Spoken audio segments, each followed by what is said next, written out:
So, what happens when the gatewalking is over? Necronomicon is coming. So, after a person completes the gatewalking, now there are a couple of things that happen.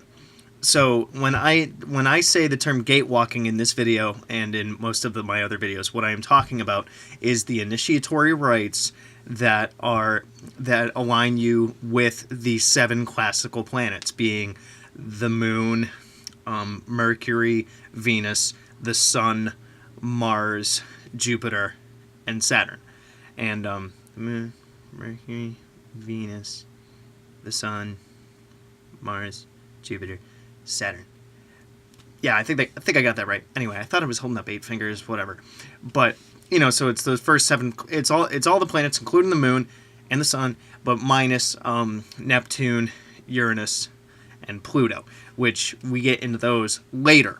But anyway, so after you've finished the gatewalking of the classical planets, and you have finished the gatewalking by doing the by walking the Ninib Gate, the Adara Gate, same thing, which is the Saturn energies, then you are able to move on to the Orillia text. Now, when you are working in the Orillia text, it mentions that you have to make the Dur of Indur, the Lost Bowl, and it's the shattered bowl, the one with a crack in it, and the Dur of Indur, or the Lost Bowl, is the bowl in which you do the conjuration Ia Adu Ain E, which can be found all the way back in the Book of Calling.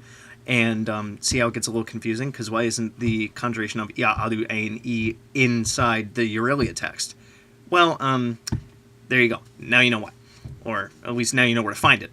Anyway, so as you go through the gatewalking, you know how you were supposed to start working with the Watcher. You have to be invoking the Watcher every month, and you are to be working with it. Now, the Watcher is your higher self. It's all of your higher aspirations. It's that little voice inside you that guides you. If you trust your instincts and you go with your inner voice, it is really your spiritual self rather than the self that is concerned with the emotions inside, what you feel inside, and how you are affected by stuff on the outside. It's your true magnetism towards what you want to do. It's who you really are.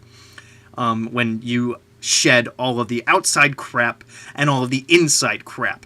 And so if you are done shedding all of that junk and you are able to be a completely well-balanced person, which is the aim of the gatewalking system, then allegorically as it goes, or magically as it goes, you merge with your Watcher, because this physical self elevates and rises to meet your Watcher, which is on a higher plane.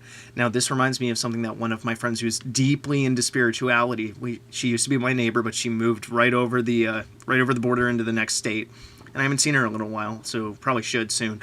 But the way that she talks about communicating with spirits is they are up there, we are down here, and you have to raise yourself up to kind of meet them, and that has to do with shedding all of your junk, eating right, sleeping right, taking care of your body, all that stuff. No bad unhealthy habits, whether it be eating, or even bad or unhealthy habits with substances, or the way that you interact with people, or the way that you might be greedy or gluttonous, or any of that stuff. You guys get the idea of not doing bad things that are bad for you, not being a jerk, and just being a good person and being the person that you really are without having to worry about anything on the inside or on the outside.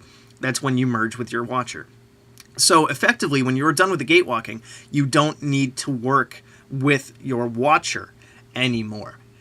Technically speaking, you don't, because you've merged with them. Now, me personally, I like to, because that, in my own way, allows me to communicate with my higher self, or really kind of just focus in and get down to what I'm really feeling, or how I would really like to feel when I'm dealing with something bad, and it kind of just reminds me of that connection. So I do work with my Watcher Bowl quite frequently, but technically speaking, when I do a Orillia text rite or any of those things, I do work with my Lost Bowl.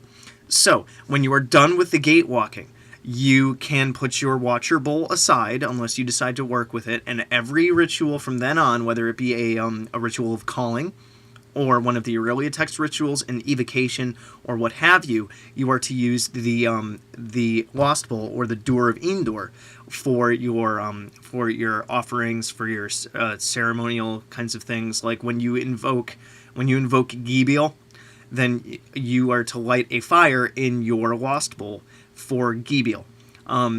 Or you can use a brazier, a burning bowl for offerings. But in the Orillia text, it says that you have to, you have the bowl with a crack in it, and you light a fire inside it. Now, fire is always symbolic of Gibeal. So, by the way, my Lost Bowl that I have is, of course, just like everything else I always tell you guys, it's upstairs. I'm not going to go get it. I'm in my man cave right now because my wifey's got a friend over, which is why I'm making 2 vids in one night. Yeah. Anyway, so the Lost Bowl is it's blessed by Feeric and Pyrrhic, which I believe they are magical entities. I think that they are enchanters. I can't remember off the top of my head in my book, which is back there. I'm getting better at this angling thing. Doop. I'm not going to dig through it, which you guys can read later. But the way that I've kind of felt Feeric and Pyrrhic is they are the kind of male and female energies to balance it out. That's the male and the masculine and feminine inside of you that is channeled through the bowl in a fire. And what I've done is, when I have a fire in there, I've put oleums on it. And for those of you that don't know what oleums are, Oleum, I believe is what they're spelled as. You can Google them. I first heard of them in one of my demonology books that I got back in 2012, 2013, I want to say. And so I have used those. Now, oleums are kind of like, they're oils that you put on a candle or on a fire, which kind of welcomes in spirits. You can make them yourself. They're actually quite easy. I might make a video on that later. But, you would light a fire in there, and any of your rituals from the Orillia text or what have you, you would use the Door of Endor for that. So a word on how to make it, because I kind of always talk about that when I talk about materials. I actually went to Savers, which is kind of a thrift store in my area, and I was like, okay, I need a new bowl, and I know I'm going to find it. So I walked in there within 5 minutes. I have a habit of doing this stuff. I walked in there, boom, I found the perfect thing. It says that it has a crack in it. So I took a pair of wire cutters, and I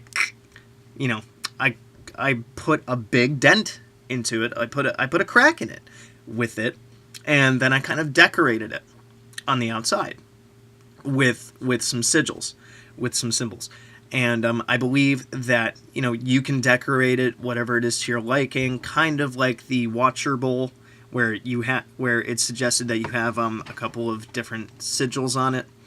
And then you can personalize it like I believe I showed you guys in a couple videos back, several videos back anyway, that I put Triforces on mine, I put Hylian script on it, I put the Big Dipper right in the middle, and although now since I've kind of progressed past that, I wish there was the Pleiades in there rather than the Big Dipper, but read my book and you'll understand why in the intro. Anyway.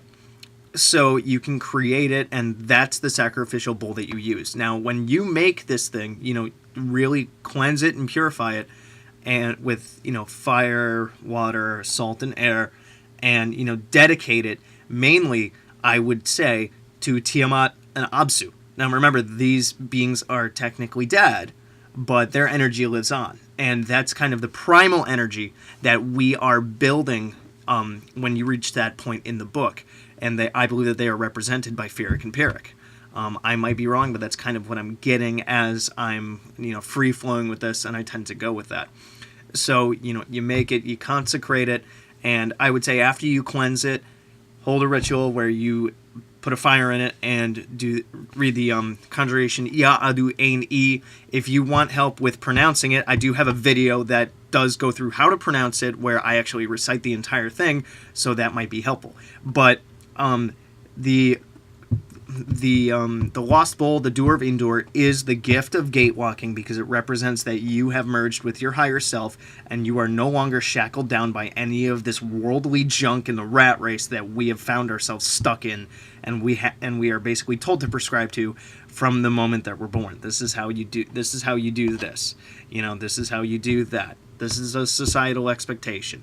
This is, if you've been through this kind of thing, you should have this kind of reaction. You should have this kind of fear. You should take these kind of pills for this issue, blah, blah, blah. You know, any of that stuff that society tells us or our experiences tell us that we have to act or that we have to do. The Gatewalking gets rid of all of that so you can stand alone.